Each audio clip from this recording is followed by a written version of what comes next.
तो hello guys, मेरा नाम है प्रिंस और आप देख रहे हैं एनिमे समीक्षा। चलिए वीडियो को स्टार्ट करते हैं। तो एपिसोड के स्टार्ट में सेंकु सभी को उनका प्लान समझा रहा होता है और वो उनको बताता है कि जब स्टैनली यहाँ पर आएगा तो हम सभी लोगों को पेट्रीफाई कर देंगे और 1% पेट्रिफिकेशन बीम की रेंज से बाहर होगा और वो हमारी साइड के सभी लोगों को रिवाइव कर देगा। सेंकु कहता है कि ये रोल काफी ज्यादा इंपॉर्टेंट है और ये काम स्वीका करेगी। फिर र्यूसी कहता है कि फ्रांशा भी उसको ज्वाइन करेगी। फिर सीन चेंज हो जाता है और हम स्वीका और फ्रांशा को रिवर की तरफ घूमने के लिए जाते हुए देखते हैं और फ्रांशा कहती है कि स्टैनली भी रिवर से ही आएगा तो हो सकता है कि हम उसको ढूंढ ले। तभी हम देखते हैं कि स्वीगा एक पेड़ पर चढ़ी हुई होती है और वो स्टैनली और उसके क्रू को रिवर से वहां आते हुए देखती है। फिर हम देखते हैं कि स्टैनली और उसका क्रू लैंड पर आ जाता है और वो सभी काफी संभल कर चल रहे होते हैं और फिर शार्लेट आगे के रास्ते को चेक करने के लिए आगे जाती है। हम देखते हैं कि गिंडो और मात्सुकाजे भी उनके साथ होते हैं। तो स्वीगा फ्रांशा से कहती है कि हमें बाकी लोगों को स्टैनली के यहाँ आने के बारे में बताना होगा। फ्रांशा उसे कहती है कि रेडियो को यूज करना हमारा लास्ट ऑप्शन है और अगर हमने उसको यूज किया तो वो सभी हमें ढूंढ लेंगे। तभी हम देखते हैं कि उनकी तरफ एक मकड़ी आती है, लेकिन आर्मी एंड के लोशन की वजह से वो उनके पास नहीं आती। लेकिन फिर वो मकड़ी जाकर शार्लेट को काट लेती है और मकड़ी के जहर की वजह से वो काफी तड़प रही होती है। स्वीगा उसको देखकर कहती है कि हमें उसकी हेल्प करनी चाहिए और तभी हम देखते हैं कि सेंकु ने उनको पॉइजन के लिए एंटीट्यूड दिया होता है। लेकिन फ्रांशा सोचती है कि अगर एनिमी ने हमें ढूंढ लिया तो ये बहुत बुरा होगा। लेकिन तभी हम देखते हैं कि स्वीगा उसके हाथ से वो एंटीट्यूड ले जाकर शार्लेट को लगा देती है, जिससे वो ठीक हो जाती है और वो स्वीगा को थैंक यू बोलती है। लेकिन तभी हम देखते हैं कि वहाँ काफी सारे सोल्जर्स आ जाते हैं और स्वीगा को वहीं पर फ्रीज होने यानी कि रुकने के लिए कहते हैं। लेकिन स्वीगा को फ्रीज होने का मतलब नहीं पता होता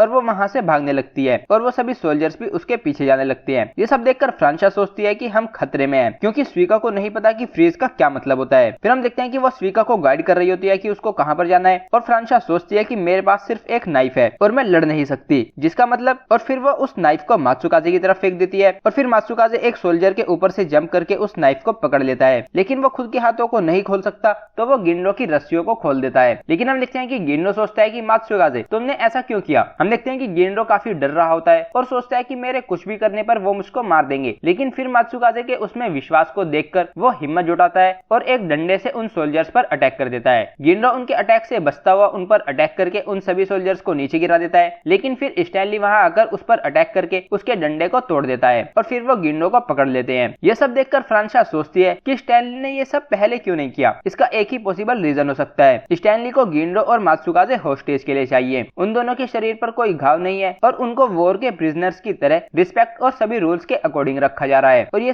सब इसलिए कर रही है क्योंकि ये सभी सोल्जर्स हैं। जिसका मतलब, फिर हम देखते हैं कि फ्रांशा जाकर सरेंडर कर देती है और उनसे कहती है कि स्वीगा एक डॉक्टर है और उसने तुम्हारे एक सोल्जर जो कि वेनेमस स्पाइडर का विक्टिम था उसको बचाया है। फ्रांशा उनसे कहती है कि हम दोनों अपनी सेफ्टी के लिए सेंकु से अलग रह रही हैं, हम आर्मी के साथ नहीं है और तुम्हें हार्म करने का हमारा कोई इंटेंशन नहीं है, तो क्या अब भी तुम हमको शूट करोगे। स्टैनली कहता है कि अगर तुम सच बोल रही हो तो हम तुमको नहीं मारेंगे। फिर नेक्स्ट सीन में हम देखते हैं कि उन्होंने स्वीगा और फ्रांशा को भी होस्टेज बना लिया होता है और फिर उनका रेडियो ऑपरेटर लियोनार्ड माया से बोलता है कि इस बटलर फ्रांशा ने सरेंडर करने से पहले रेडियो यूज किया था। फ्रांशा उनसे कहती है कि मैंने बस यूएस को हमारे 2 टीमों में बंटने के बारे में बताया है, चाहे तो तुम उस मोर्स कोड को चेक कर सकते हो। फिर सीन चेंज हो जाता है और हम देखते हैं कि साइंस टीम देखती है कि फ्रांशा ने स्टैनली के क्रू के साथ कॉन्टेक्ट किया है। सेंकु कहता है कि इसका मतलब ये है कि फ्रांशा हमको स्टैनली की पोजीशन बता रही है। फिर वो उनके सिग्नल को एनालाइज करके उनकी एग्जैक्ट पोजीशन का पता लगा लेते हैं और फिर सेंकु कहता है कि हमें एनिमी की लोकेशन पता है और उन्हें हमारी लोकेशन नहीं पता। फिर गेन सेंकु से कहता है कि हमें एक चीज के बारे में केयरफुल रहना चाहिए। गेन कहता है कि स्वीका और फ्रांशा को एनिमी ने पकड़ लिया है और अब हमें पता है कि एनिमी कहाँ है और हमारे ग्रुप में कोई ऐसा है जो इस इंफॉर्मेशन पर मूव करने से पहले बिल्कुल भी नहीं सोचेगा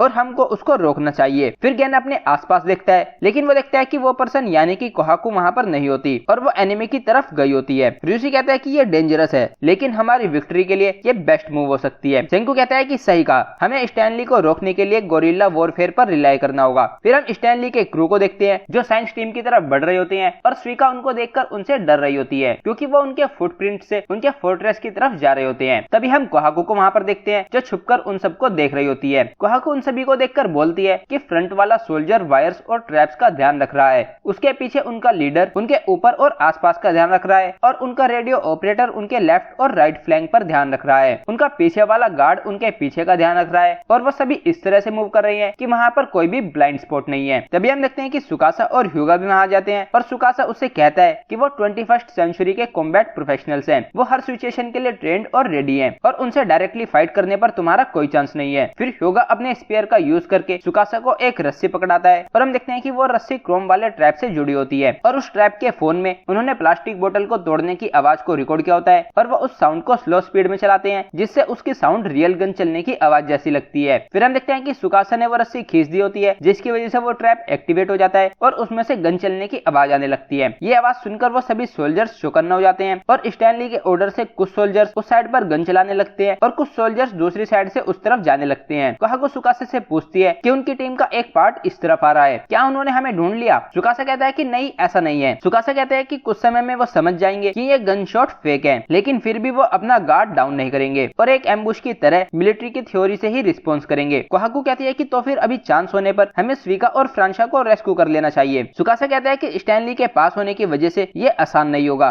और कुछ भी गड़बड़ होने पर वो दोनों मारे जाएंगे। फिर ह्यूगा कहता है कि अभी हमारे पास चांस है तो हमें उनके कम्युनिकेशन डिवाइस तोड़ देने चाहिए और ऐसा करने पर हमारी जीत पक्की हो जाएगी। कोहाको पूछती है कि तुम्हारा क्या मतलब है? तो ह्यूगा उससे कहता है कि सोचो, हम ज़ेनो को मारने की धमकी देकर स्टैनली से सरेंडर करवा सकते हैं। सुकासा कहता है कि हमने ये अभी तक इसलिए नहीं किया क्योंकि हमारे काफी सारे साथियों को उन्होंने एनिमी हेडक्वार्टर्स में अभी भी होस्टेज बनाकर रखा है। फिर ह्यूगा कहता है कि उनका मेन सिटी से कनेक्शन टूट जाने पर उन सभी होस्टेजेस को कोई खतरा नहीं होगा और फिर हम ज़ेनो को हार्म पहुंचाकर स्टैनली से सरेंडर करवा लेंगे। कोहाको कहती है कि ये कभी नहीं होगा क्योंकि उनके पास स्विका और बाकी होस्टेजेस हैं। तो ह्यूगा कहता है कि इतनी सारी लाइफ के बदले सिर्फ 4 लाइफ्स को सैक्रिफाइस करना कोई बड़ी बात नहीं है। कोहाको कहती है कि हम ये कभी नहीं होने देंगे। फिर सुकासा उससे कहता है कि अगर हमने उनके कम्युनिकेशन डिवाइस तोड़ दिए तो उन्हें वो जल्दी से ठीक करने होंगे और इससे उनका काफी सारा टाइम वेस्ट हो जाएगा। फिर हम स्टैनली के सोल्जर्स को उन गन शॉट्स की तरफ जाते हुए देखते हैं, लेकिन तभी हम देखते हैं कि माया रुक जाती है, उसको गट फीलिंग आती है और तभी हम देखते हैं कि वो उन तीनों को ढूंढ लेती है। ये देखकर वो तीनों शॉक हो जाते हैं और ह्यूगा कहता है कि हमारी मौत पक्की है, लेकिन तभी सुकासा कहता है कि लेकिन हम फाइट के बिना नहीं मरेंगे और फिर वो तीनों उन सोल्जर्स पर अटैक कर देते हैं और हम देखते हैं कि सुकासा एक सोल्जर पर अपनी स्वॉर्ड से अटैक करता है और ह्यूगा उन पर अपने स्पीयर से अटैक कर रहा होता है, लेकिन हम देखते हैं कि माया कोहाकू पर अटैक करती है जिससे वो दूर जाकर पेड़ से टकरा जाती है। कोहाकू बोलती है कि नॉर्मली हर बैटल में मेरी बैक हमेशा बर्फ की तरह ठंडी रहती है, लेकिन अब हमारी फाइनल बैटल में पहली बार मेरी कमर गर्मी से जल रही है। फिर हम देखते हैं कि वो और सोल्जर्स पर अटैक करते हैं और फिर माया कोहाकू के ऊपर एक काफी बड़ा पेड़ गिरा देती है, लेकिन सुकासा अपने ब्लेड से उस पेड़ को रोक देता है और फिर कोहाकू वहां से आगे चली जाती है। फिर माया उस पेड़ पर अटैक करके उसको तोड़ देती है, लेकिन तभी सुकासा पेड़ के बीच से माया पर अटैक करता है, लेकिन माया उस अटैक से बच जाती है। फिर माया सुकासा पर बहुत सारे अटैक्स करने लगती है, लेकिन सुकासा उसके सभी अटैक से बच रहा होता है। फिर सुकासा माया का हाथ पकड़ लेता है और उससे कहता है कि तुम काफी इंप्रेसिव हो, आज तक किसी ने भी मुझसे इतना स्ट्रगल नहीं करवाया। फिर सुकासा माया को एक पंच मारता है जिससे वो काफी दूर जाकर गिरती है, लेकिन तभी हम देखते हैं कि एक सोल्जर सुकासा को गोली मार देता है और फिर हम देखते हैं कि काफी सारे सोल्जर्स उसको गोलियों से छलनी कर देते हैं। फिर हम देखते हैं कि कोहाकू के सामने स्टैनली आ जाता है तो ह्यूगा वहां पर उनके बीच में आ जाता है और स्टैनली ह्यूगा को भी गोलियों से मार देता है, लेकिन फिर वो स्टैनली की गन पकड़ लेता है और कोहाकू से आगे जाने के लिए बोलता है। फिर कोहाकू आगे जाकर स्टैनली के कम्युनिकेशन डिवाइस को तोड़ देती है, लेकिन फिर हम देखते हैं कि स्टैनली उसको भी गोली मार देता है। फिर नेक्स्ट सीन में सुकासा देखता है कि कोहाकू ने उसका काम कर दिया है। फिर वो देखता है कि ह्यूगा मर चुका है और कोहाकू और वो भी जल्द ही मर जाएंगे। सुकासा सोचता है कि अगर सेंको और बाकियों ने मेडुसा को कंप्लीट कर दिया होगा